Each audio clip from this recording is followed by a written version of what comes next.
Hello and welcome to Highway to Hoover, a production of SEC Extra over at D1Baseball.com. I'm your host, Joe Healy, joined as always by my good friend and co-host, Mark Etheridge.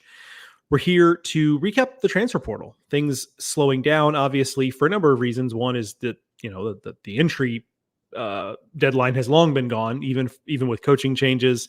Also, school. I don't know if you noticed, but if you have kids, you have school starting pretty soon here. If you're on the semester system anyway, so there's that element. One of the biggest fish left in the portal, Ava Arquette from Washington, is going to Oregon State. We weren't necessarily waiting on that for this episode. It just kind of worked out that way because Ava Arquette was someone who several teams in the SEC had some interest in, and it didn't work out that way. So we're gonna talk some big picture stuff. We're also gonna go team by team and at least give you a little bit of a Cliff Notes version of what every team did in the portal, just to kind of give you an idea of not just the individual talents, although we will talk about some of the individual talents, but also to kind of talk about what each team appears to be trying to do in the portal and how that fits into their roster building. Obviously, Mark has been knee deep in this stuff too. If you've been reading our first few entries in our season in review, where we look back and then Mark put together a projected 2025 lineup and pitching setup. So he's been spending a lot of time kind of looking at the puzzle pieces. So I think we can have some good discussion about that. But before we get into anything, Mark, first off, I have to let you know that this episode and every episode of Highway to Hoover is brought to you by Pitch Logic, the system used by players, coaches, scouts, and instructors at all levels of play, from youth leagues to the big leagues. The easy-to-use and affordable technology makes the platform accessible to every player at every level. All the metrics and features used at the highest level. See pitchlogic.com for more information. Before we get into any baseball stuff, Mark, you as a Gulf coaster, I grew up a Gulf coaster. Hurricanes, tropical storms, just kind of par for the course. Do you have any? Have you had any close shaves living where you do with various hurricanes or tropical storms? I mean, I've had to evacuate several times where you just head north and find a family member or a hotel or something somewhere to hang out for a couple days and let it pass. And came back to, not serious damage, but, limbs on your roof. And, like now we have a pool. A pool will just be nasty with everything you can imagine. Yeah. There was one time a neighbor down the street has a gazebo in their backyard, or at least they had one before the hurricane came through. The top of the gazebo crossed over my yard and into the next yard on the other side. So that was pretty cool because it flew, I don't know, several hundred feet. And then you walk out and look, what is that in the backyard? Is that a trampoline? What could that be? You don't really know. You're disoriented when you see something that's not where it's supposed to be. So yeah, all that kind of stuff is, and I guess the other part of living down here, we have to prepare for it. So every time one of these big name storms comes our way, you're going out and you're protecting everything, and you're moving all of the things in the yard that could blow through a window, or like all your lawn furniture and grills, and you're keeping everything, and being taking precautions. So that's not so fun, especially because you may have this 3 or 4 times a summer or fall. So you're doing that, before the storm, and then putting it back in place. But before you do that, you better check the forecast because you might be doing it again in a few days. So it's those kinds of things. But yeah, it's just part of life. Yeah, certainly. Yeah, growing up in Houston, it was just you could kind of set your watch to it every summer you'd get at least 1 or 2 that you thought like might head your way, but every couple of years you really did get one. And we had our fair share, of course. I think I remember Hurricane Rita, which ended up being a big deal, not because the hurricane itself was damaging, although in certain areas it was, but it was the first major hurricane to make landfall after Katrina. Yeah. And so we had seen obviously how destructive Katrina was to New Orleans and right, and the state of Louisiana more generally. And everybody kind of panicked, and I get it. And so the freeways just turned into like a mess where people were trapped on the freeways forever. And so I remember that one pretty well. Hurricane Ike in 2008, which I was actually just randomly out of town for that weekend, or whatever it was, weekend. and I didn't see it. My biggest memory of Hurricane Ike actually is you remember Carlos Zambrano, who pitched for the Cubs? Yeah. Yeah. So he threw a no-hitter against the Astros in a game that got moved to Miller Park, which in Milwaukee, what was then Miller Park? I don't think it's in Miller Park anymore, but and I remember Astros fans being super mad about it because that was actually a home game, Astros home game, that got moved to Miller Park, and they just opened the gates and let anybody come in for free. I mean, you probably had to like acquire a ticket, but it was free. And of course, in Milwaukee, it was like 98% Cubs fans, right? So people were salty because the Astros were trying to make the playoffs that year, and they didn't, and yada yada yada. But anyway, that's my big. But I brought this all up because, you know, this week I've been at the beach with with my parents came into town and had planned this beach weekend for weeks, if not months now, and it just happened to Tropical Storm Debbie coming through, and we ultimately decided. Yeah, we ultimately just decided to kind of like, we'll just take our chances. And part of that is because they also, grew up on the Gulf Coast, spent a lot of time there. So there's that attitude of just like, well, it's just a tropical storm, Hurricane party. Yeah. So we went there, and it wasn't too bad. It ended up being not as bad as some of the predictions. So we had a good time, and it was good to see. We never lost power at the beach house we were staying. And, it was good, obviously good to see folks, but it was just, it was very Gulf Coast behavior here on the Carolinas. We were like, it'll be fine. We'll just head down there and we'll make the best of it. And we'll, have a couple, pop a couple tops and, just have a good time with it. And, so it was, but we, anyway, I've spent a lot of time driving in the rain, I guess is what I'm trying to say the last few days. Yeah. Let's get to baseball stuff, Mark.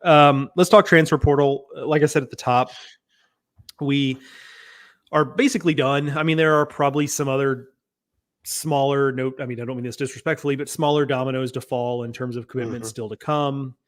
Some of those are kind of silent commitments that are kind of waiting on whatever. But now that the draft deadline has passed, the portal itself has been closed for at least for the main portal close window for a long time now. All the stuff from coaching changes has kind of washed out. So we're there basically. And of course, like I mentioned, school starting soon obviously is a huge deal because, still got to go to class or at least attend class. So we're kind of it. So we're going to take a broad brush first and kind of paint some storylines here. I've been doing a lot of talking, Mark, so I'll throw the ball to you first. Give me, whether it's SEC specific or just generally, kind of a big takeaway you have about the transfer portal season. Well, LSU certainly reloaded, and after the year that they had, and especially players, you wondered how they would approach it. Because remember, last year they had this great freshman class, and they also brought in transfers, and a lot of those freshmen didn't play a lot. So you're wondering, what's that right balance between portal guys and elite prep guys, considering you don't know. When you're signing a lot of these portal guys, you don't know which of the prep guys are coming to school or not. So that's always interesting to me. And I think bringing in Daniel Dickinson from Utah Valley, Ianson? Is that how you say it? Anthony Ianson? Anthony Ianson. Yep. Ianson. Yeah. I mean, and Zach Cowan from Wofford. I mean, those are three, if you're going to go top 20 transfers, I think they're on that list and maybe higher.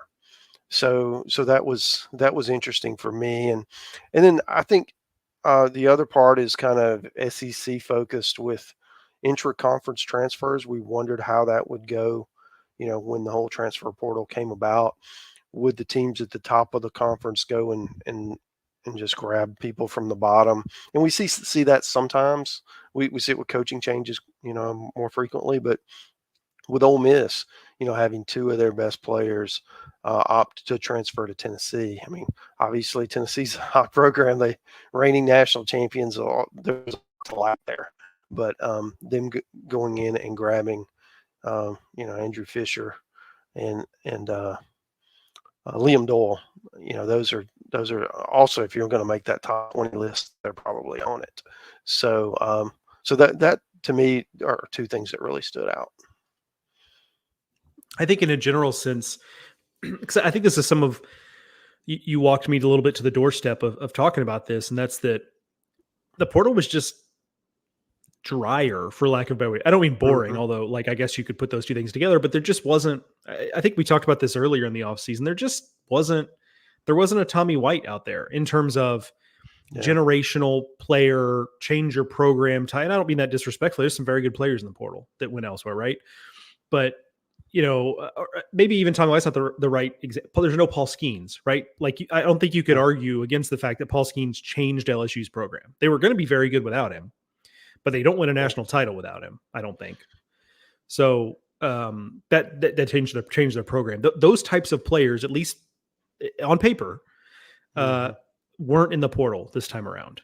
Yeah. And I'm fascinated to see if this is kind of a one-off. It could be.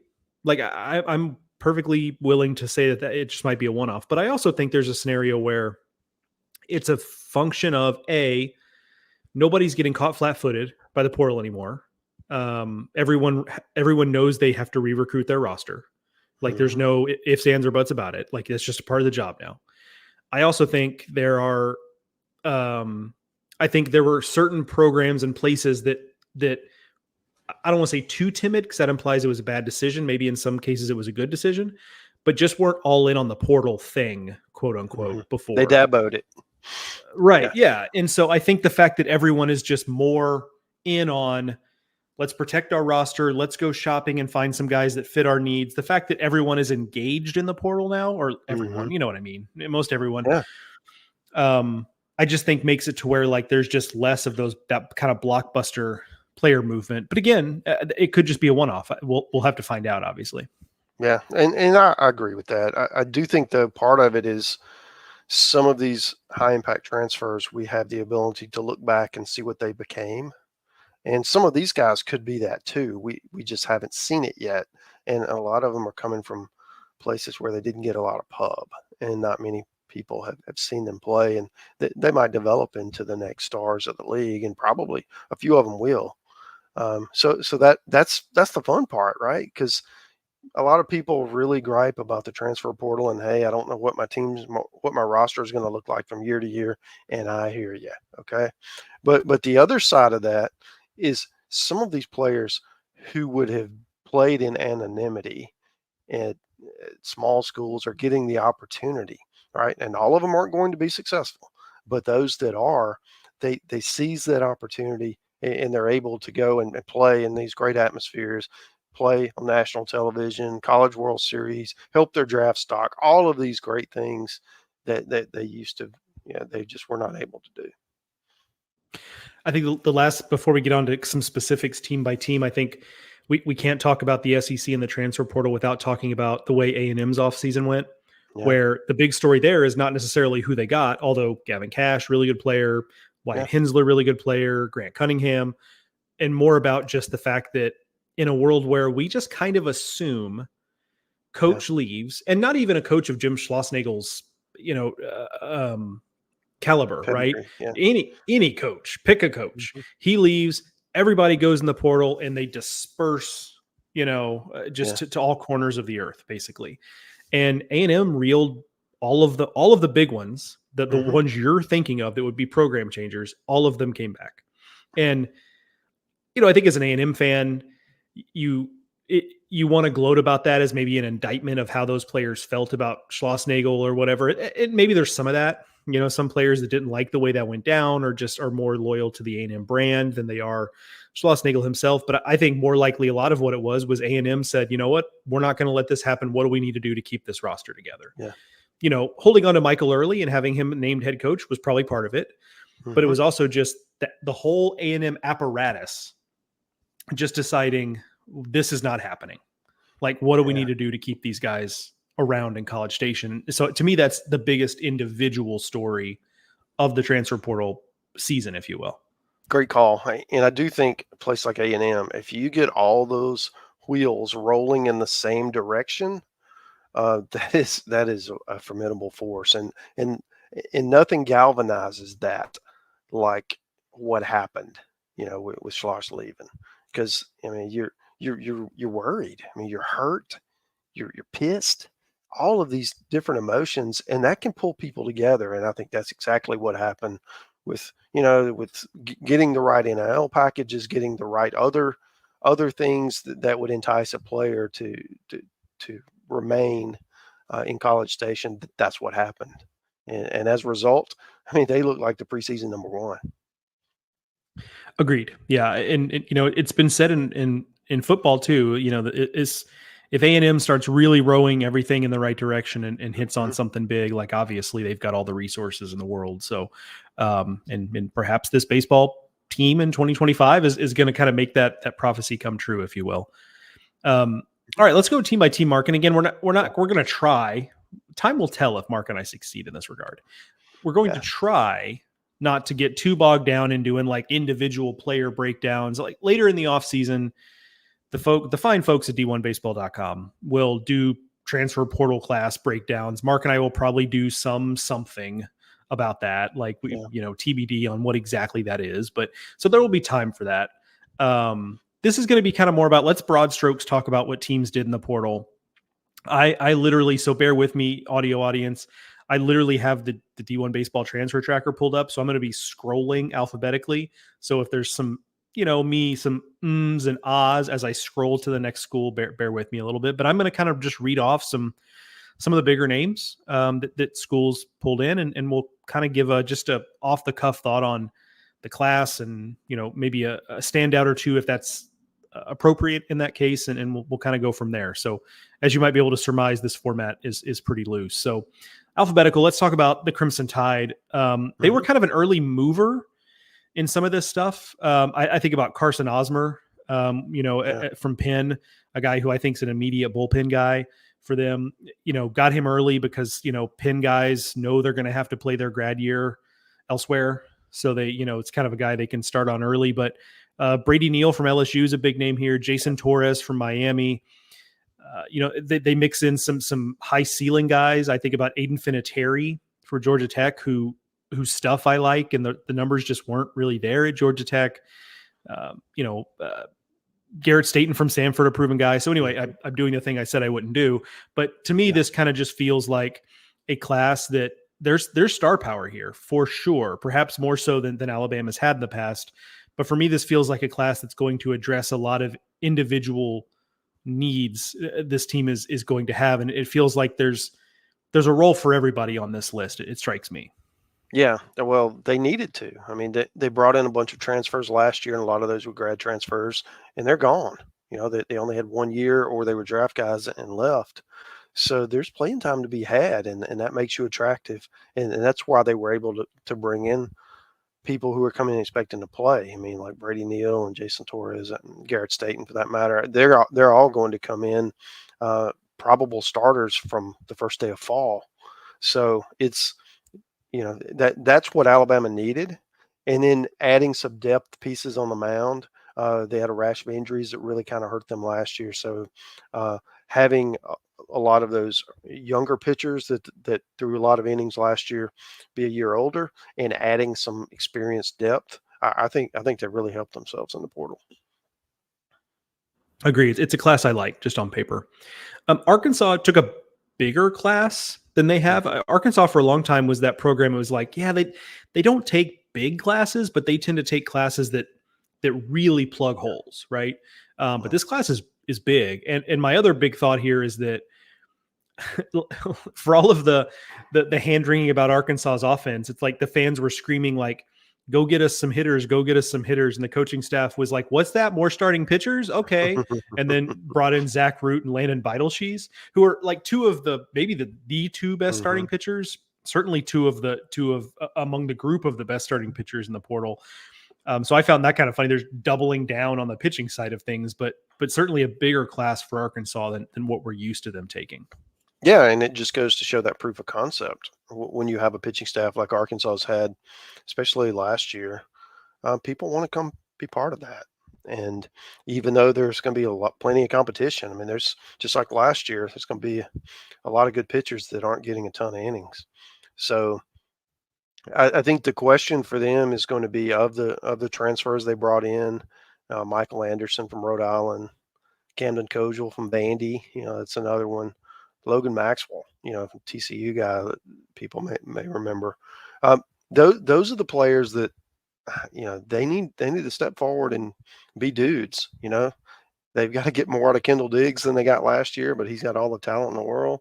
So it's who's going to be, that who's going to hit second through fifth, right, in that group and be run producers, because I think that was, that's what really bogged them down a year ago. Plenty of options, as you mentioned, no shortage of transfers, veteran guys. You got some younger guys that they'll have a chance to, but it's that's really the question for Arkansas.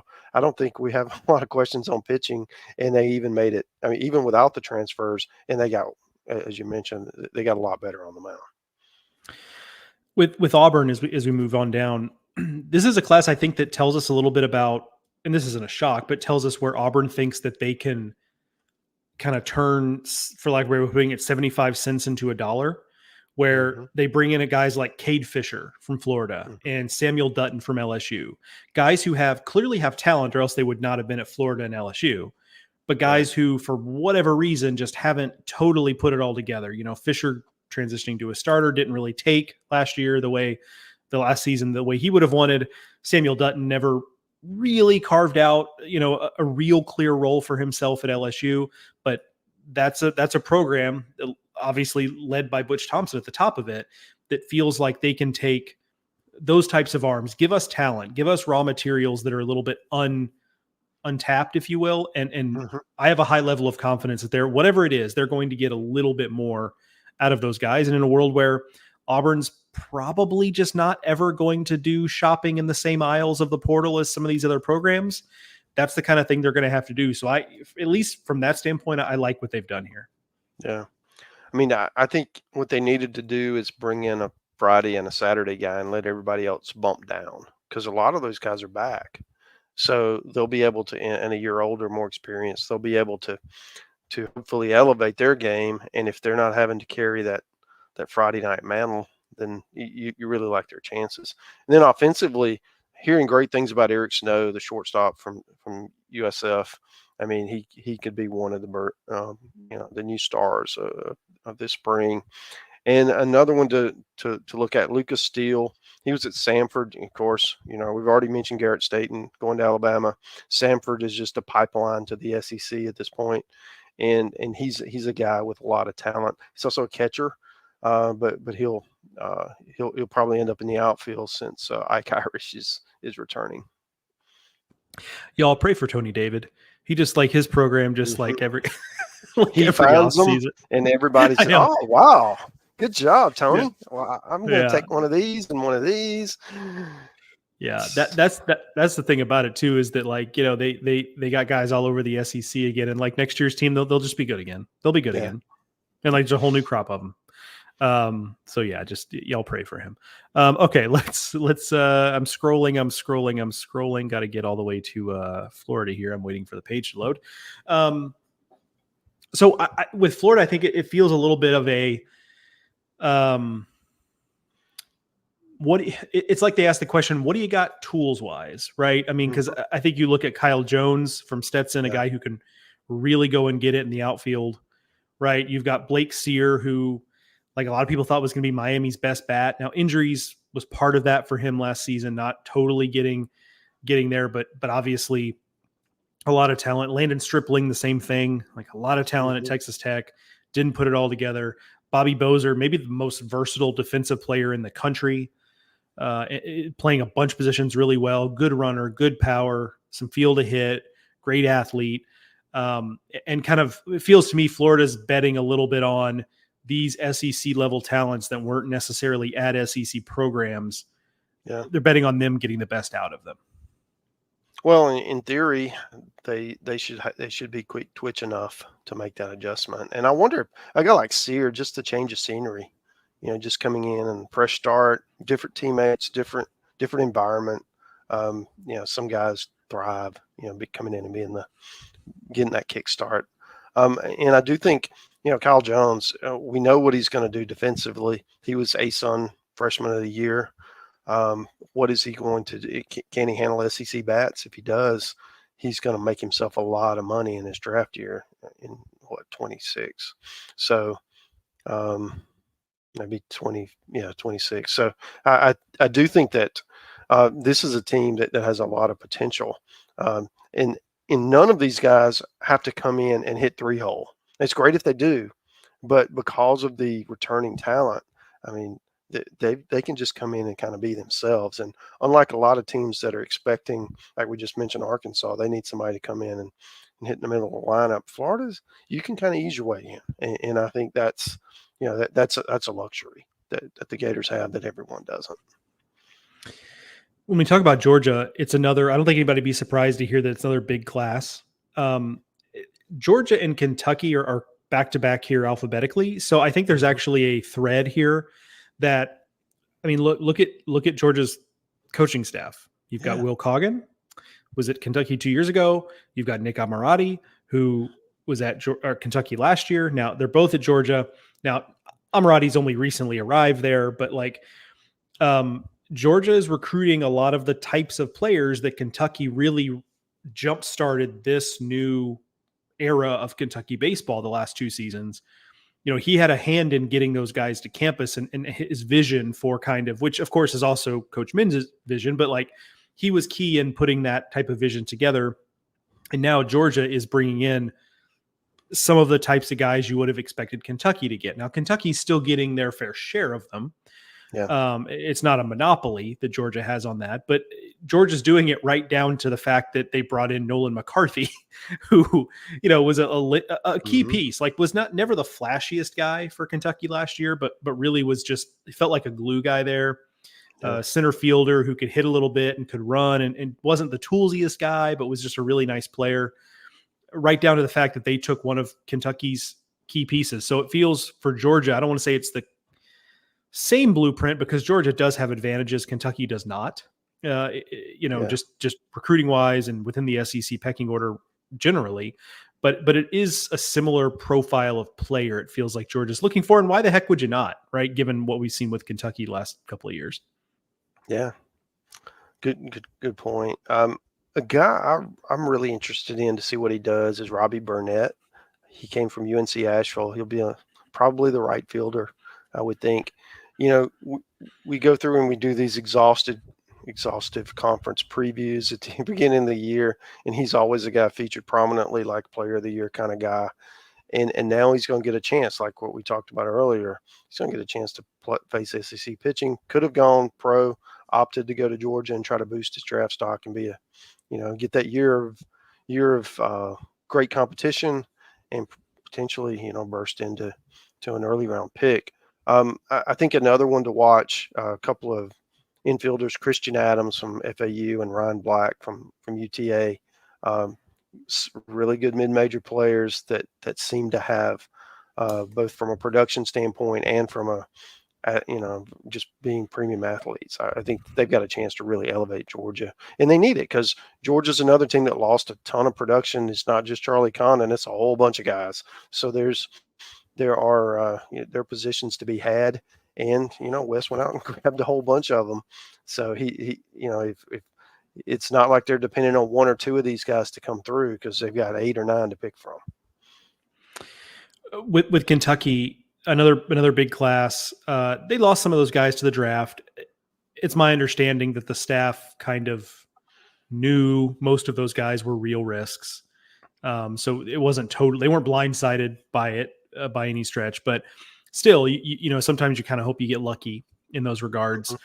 A couple interesting guys here on the mound, kind of 2 very different guys. One for me is Adam Hackman coming in from Arkansas, highly regarded recruit out of the St. Louis area, was coming off of an internal brace surgery as a senior in high school. So did not pitch last year, but look, again, like if Arkansas is bringing a guy in, you have a pretty high level of confidence that if you can get this guy right, he's going to be able to pitch for you. So, I mean, he's got Friday starter upside, certainly. One of the other guys, though, that I would not be shocked if he actually ends up being the Friday guy is Nick McKay from South Dakota State. He gives me a little bit of like last year it was Trey Pooser, the year before maybe like a Zach Lee type of guy where the stuff is pretty good. It's not like SEC blow it by you, holy crap, kind of stuff. but it's good enough stuff. It's a guy who's veteran. He's been around a long time. I'm pretty sure, when I was at Baseball America, I'm pretty sure I wrote a preview that involved Nick McKay in like 2019. So like the dude's been around a long time because I did the Summit preview in that previous life.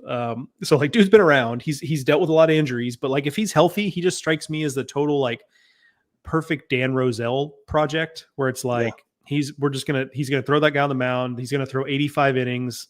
His ERA will be 3.5 or 4. And it's just going to be perfect. Right. Exactly. Yeah. So anyway, your thoughts on Kentucky, Mark? Yeah. I mean, that's a good call. I think, they lost so much. I mean, the best team in school history and what they've got 2 position starters back and really none of the key pitchers return. So it's really a rebuild, but when you bring in that many guys from the portal, and there were some younger guys who I think can help them as well. It's just kind of a shotgun approach where we've got all these options, and we're going to just have a lot of competition. And you know how Kentucky loves to compete, man.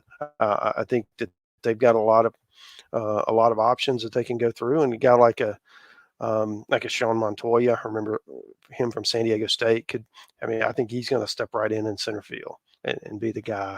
So, and I think another kind of interesting thing, as you mentioned on a prior episode, Tyler Bell, the incoming freshman, he's a shortstop, but Kentucky brought in Luke Lawrence, who was Illinois State's shortstop.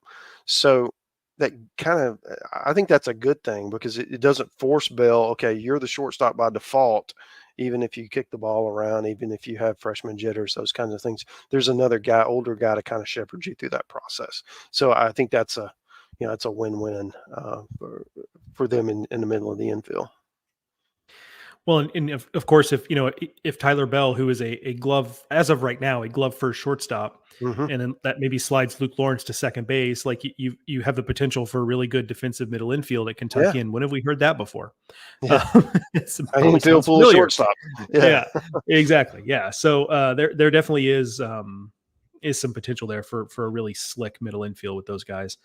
LSU, we talked a little bit about it in the intro with LSU's class, another class full of star power. They got a lot of guys they wanted. It strikes me, some real stuff here. Jacob Myers from Nichols, who has started for Nichols, feels kind of like an SEC reliever because the stuff is awesome. The control and command is frankly not, but it's real good stuff. There were a lot of folks a little bit surprised that he wasn't at LSU last season, given his freshman year at Nichols, kind of thinking he would hit the portal after that. But kudos to Mike Silva and that staff, who Mike Silva no longer there. I think that's part of this equation for holding on to Myers for another year there. Devin Sheeran from Mount St. Mary's, which is not a place that you would probably associate with high-end stuff, but he's got it. So there's some, obviously there's a little more certainty with Zach Cowan, a guy who's been an ace on a regional team, but Anthony Ianson, a guy who had a really good year for a good UC San Diego team.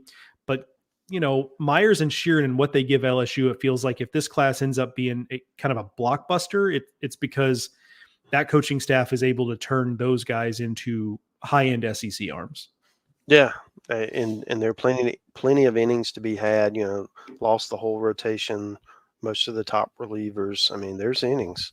So they're going to certainly get the opportunity. And then offensively, Dickinson should step right in and start somewhere, most likely at third base. And then, Chris Stanfield, who was at Auburn last year, what does he do? Can he step in and be that leadoff man and give a speed presence that LSU really didn't have last year? And then there's also some, like Luis Hernandez from Indiana State, Edward Yamin from Dayton. They could also catch, right? They could DH, they could play first base, but both of those guys could give you some versatility to get in the lineup because LSU's probably going to play a true freshman catcher. So having those two guys to kind of push him and give him some support there, I think that's only a good thing. Mississippi State next up, and Mark, I, at the risk of being a little bit negative in a place I don't want to be. Is this a class like for better or worse? Actually, not even for better. That how would that even be the case?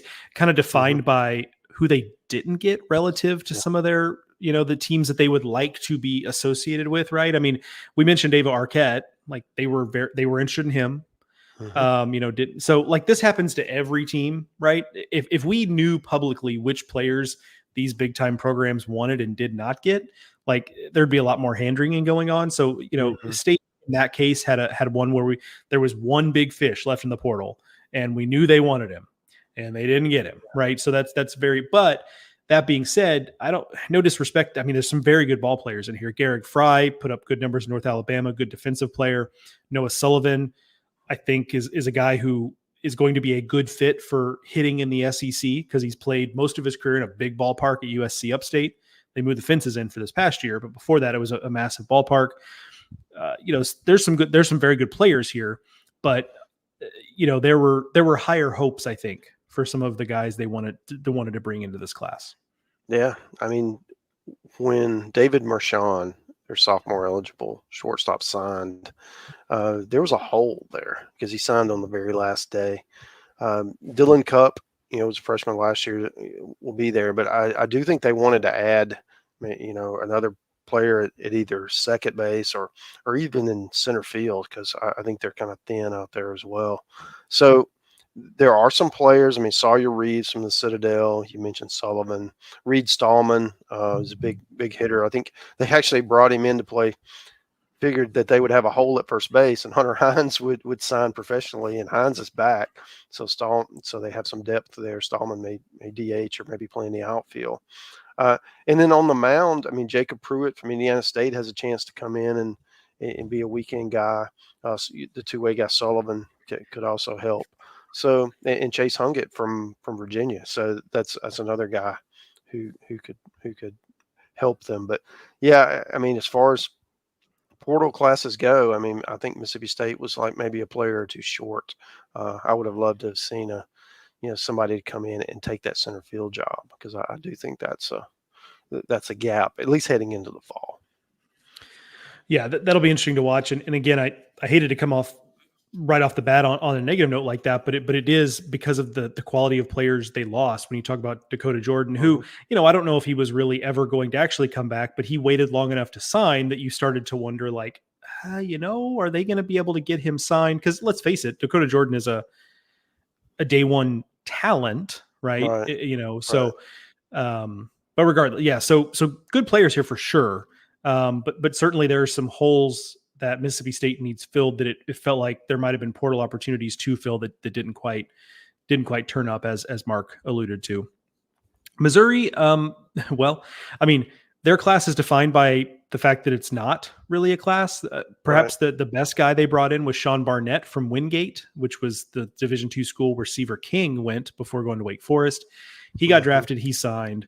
So obviously he's out of the mix. So just a few guys for Missouri. And I think, Mark, it just goes to show that whether or not it works, we'll find out. But this is a program that is going to stubbornly, and I don't mean that necessarily in a bad way, but they are going to stubbornly stick to, we're building this program through high school players.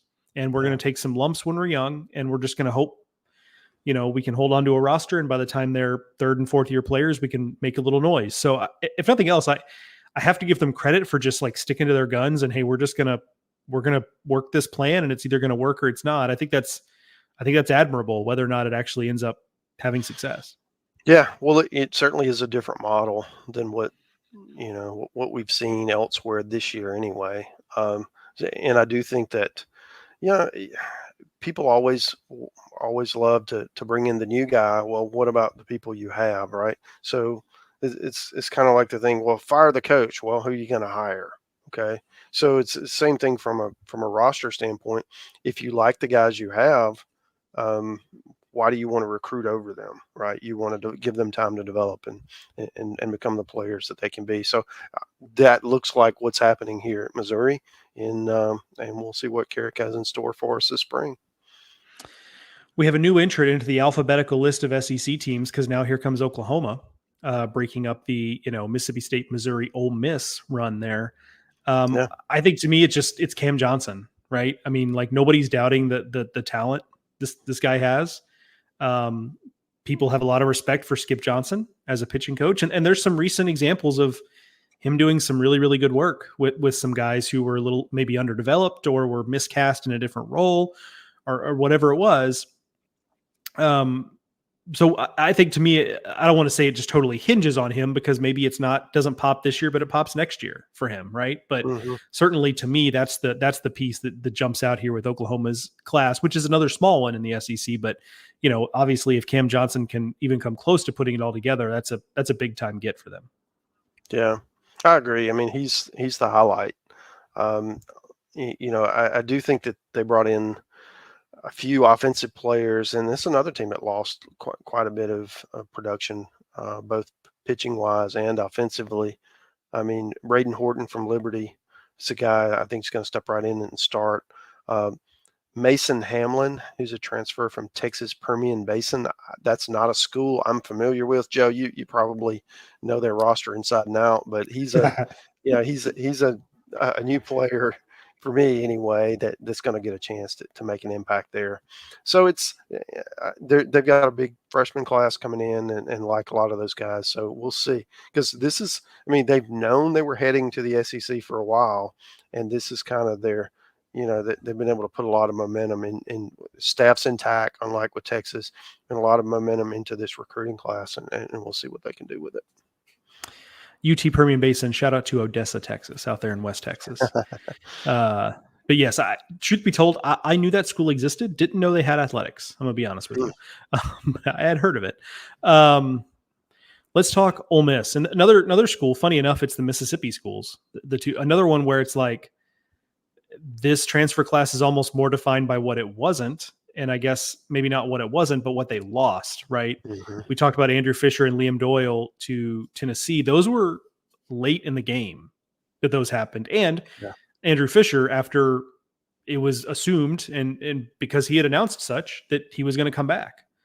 And, some reporting by Chase Parham, our buddy at Rebel Grove, suggested that, Andrew Fisher was set to come back and then kind of wasn't comfortable with the direction of the roster and wanted to be somewhere where he could have a better chance to win. That was the way Chase had put it. So, hard to argue that that's a wrong choice if that's your motive, right? Tennessee's coming off a national title and has pretty talented roster going to be good again. Back. Yeah.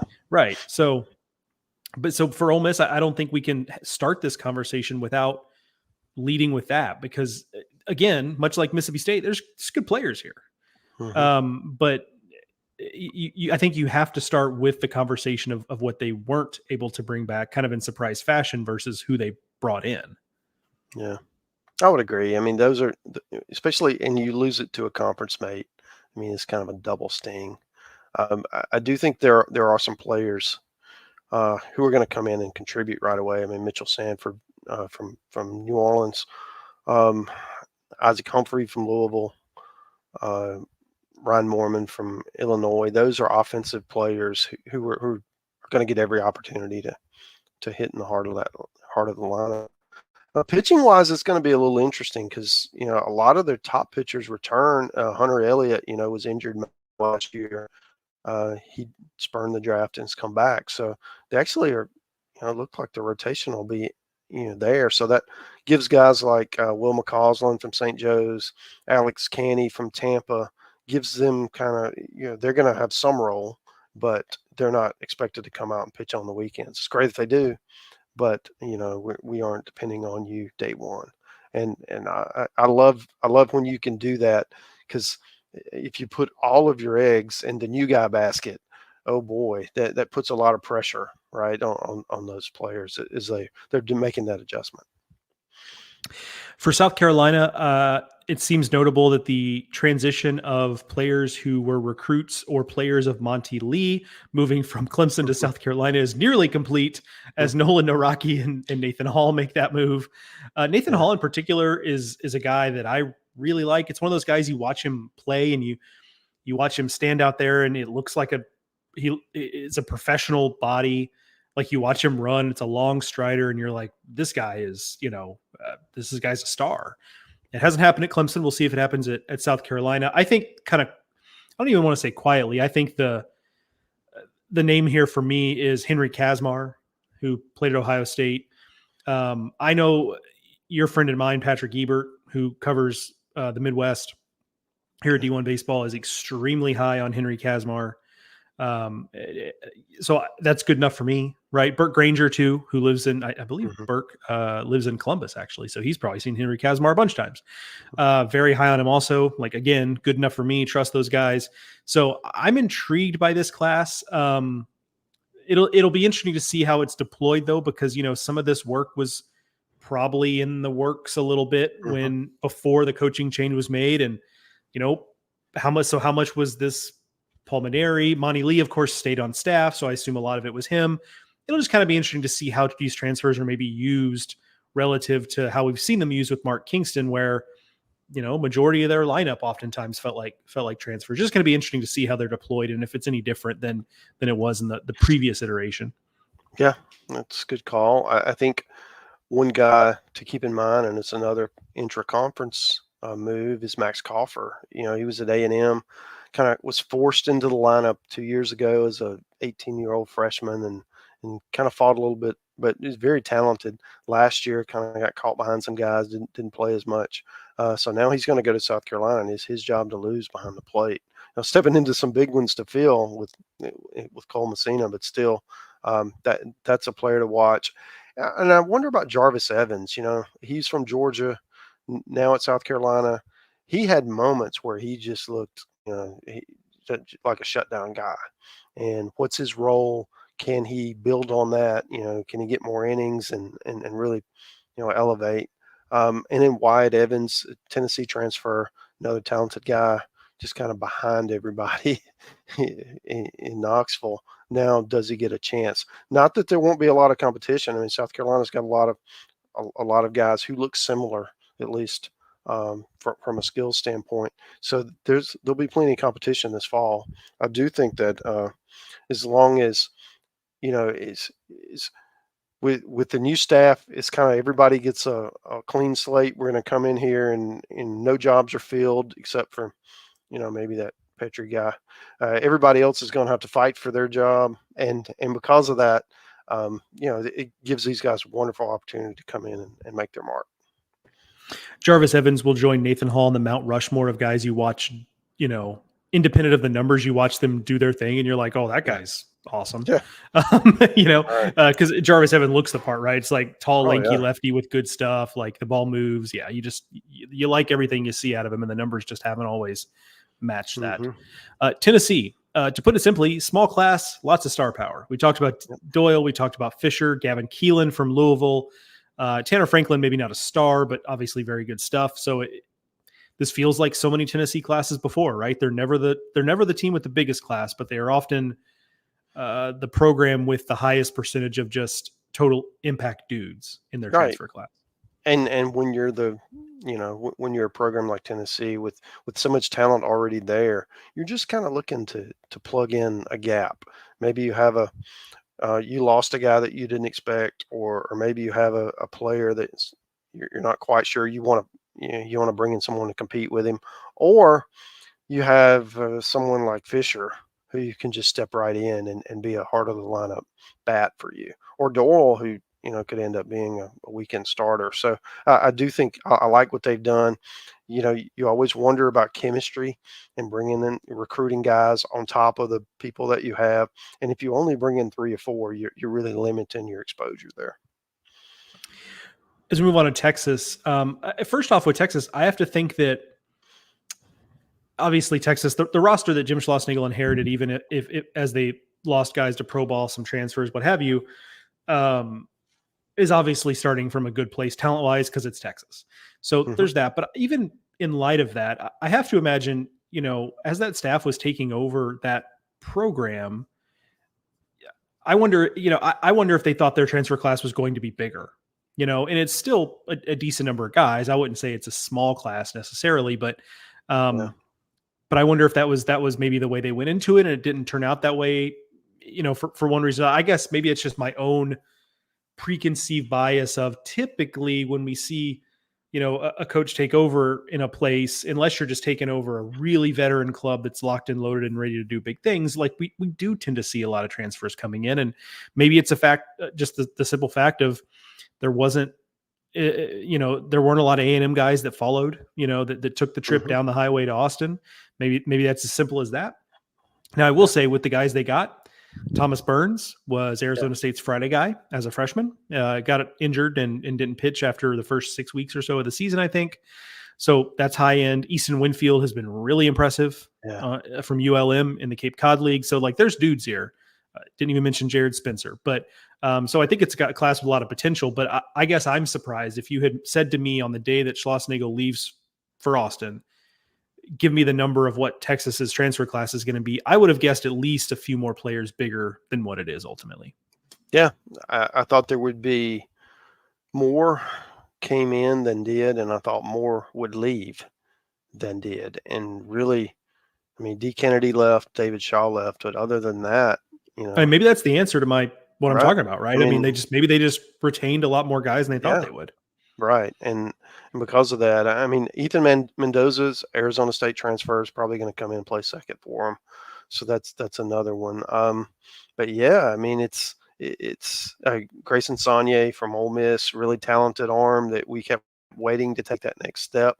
He's got a chance to do that, in a new environment, change of scenery kind of thing, like as we mentioned earlier.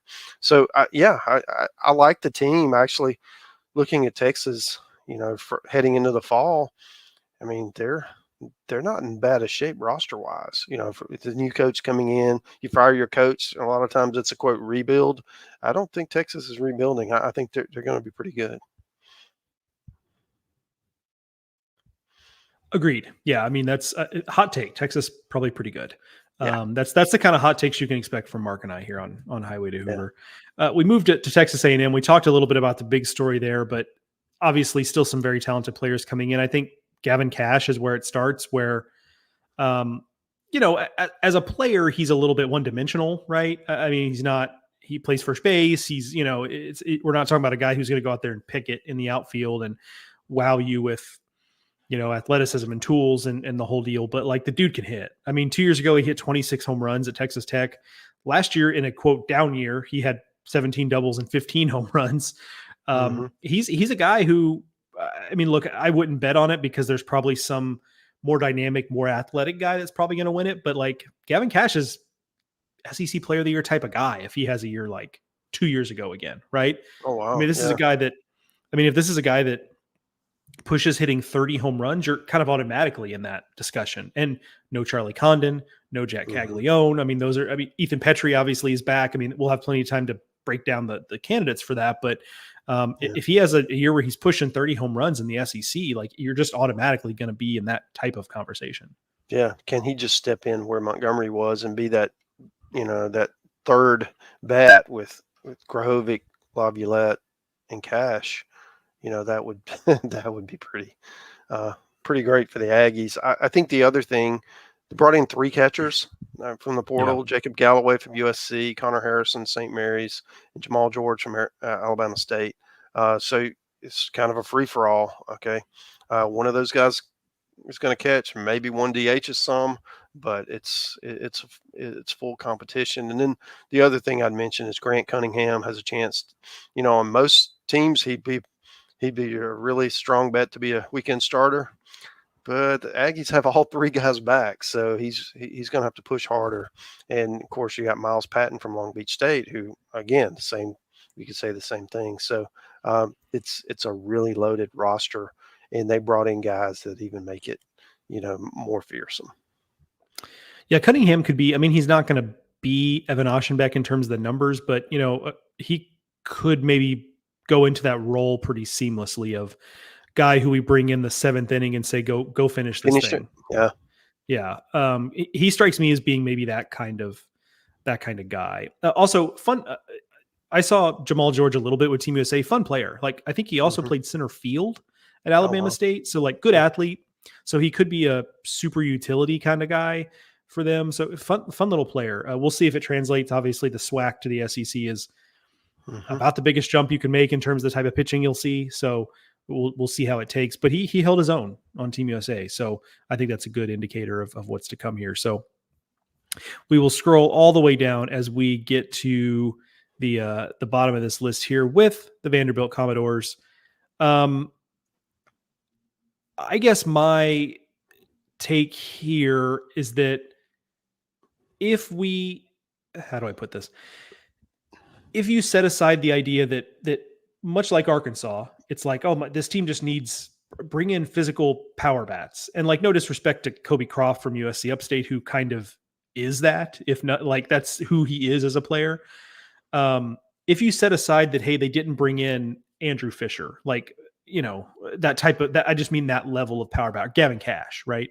Mm-hmm. If you set that aside and can put aside the fact that it doesn't appear they've necessarily addressed that need, I like this class because Mike Mancini from James Madison can play. Really good player. Like I think a lot of folks fell in love with him last year, understandably, when he was in the Raleigh Regional. I saw Cody Bowker on the Cape Cod League, and he's not the most exciting guy, but it's just a very, very solid right-handed pitcher who I think has a chance to start for them. And so I like the class independent of need, but then you have to wonder, like, how does this necessarily change who Vanderbilt is at least from a position player standpoint? Yeah. I mean, you said it. I mean, it is more difficult for Vandy to go out and grab transfers than other schools that have different academic requirements, but they have done it in the past. They've had a few impact transfers, and Mancini certainly looks like one.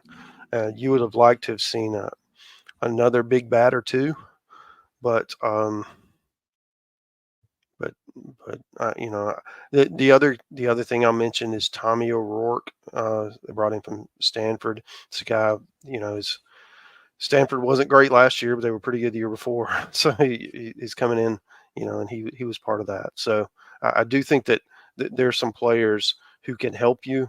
And then, they played a lot of young kids last year, and they've got a pretty good freshman class again this year. I don't know that they needed necessarily JC guys to come in, but they need someone to come in and bring some physicality wherever that comes from. And I don't, jury's still out to see if they did enough. Yeah. And is it Braden Holcomb coming back and being better? He showed some signs late. I saw incoming freshman Brody Johnston in the Appy League. Yeah. That guy looks like it's real juice with a wood bat. So maybe that's coming from elsewhere, right? That very well could be. I think for Vanderbilt, if you're a Vandy fan who's been a little bit worried about, can we adjust as college baseball changes around us? I think the idea that Vanderbilt went out and got transfers, yes, from Georgetown and Stanford, but they also got transfers from Dayton and James Madison and USC Upstate. Right. Which to me shows an interest in, like, hey, we do have to adjust a little bit what we're doing here. We can't just try to take transfers from Duke and Ivy League schools and, schools that are similar to us in terms of profile. Academics, of course, are going to be a factor, but being a little bit outside the box with where they're getting. So I do think that is a positive if you're a Vanderbilt fan worried about, can we adjust to kind of just the differences in the sport? Yeah.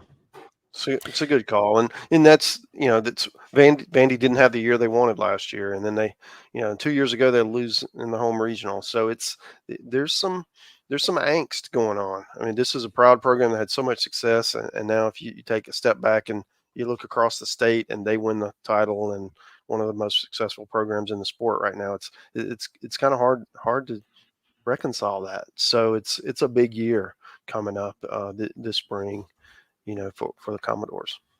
Certainly, absolutely. That feels like an episode, Mark. We just under an hour there. I feel like we did pretty good. We didn't get too bogged down. We got through 16 teams, and I don't know, let's call it 45 minutes, considering we had a little intro there. So I think we did pretty well there. Hopefully that gives you, the listener, kind of an idea of where teams are transfer wise. Again, well, there'll be time, and most likely in written form, for us and the rest of the D1 crew to, give you some context on the players and really dig down into details and nitty gritty stuff that will come. So don't worry that this is not the only way in which we'll be recapping the transfer portal season. Plenty to come on the website for that. Mark and I will continue bringing you episodes Highway to Hoover every week. We've got some guests lined up, some guests we are still hoping to bring in. So we're gonna bring you plenty of variety this off season, even in the dead of the off season, which I feel like we're kind of in now before we get to fall ball. So we've got some fun ideas in the hopper. Looking forward to deploying them over the next few weeks and months. That is going to do it for this edition of Highway to Hoover, a production of SEC Extra over at d1baseball.com. Thank you to Pitch Logic for sponsoring this and every episode of Highway to Hoover. Thank you to Mark, as always, for joining me. And thank you, the listener, for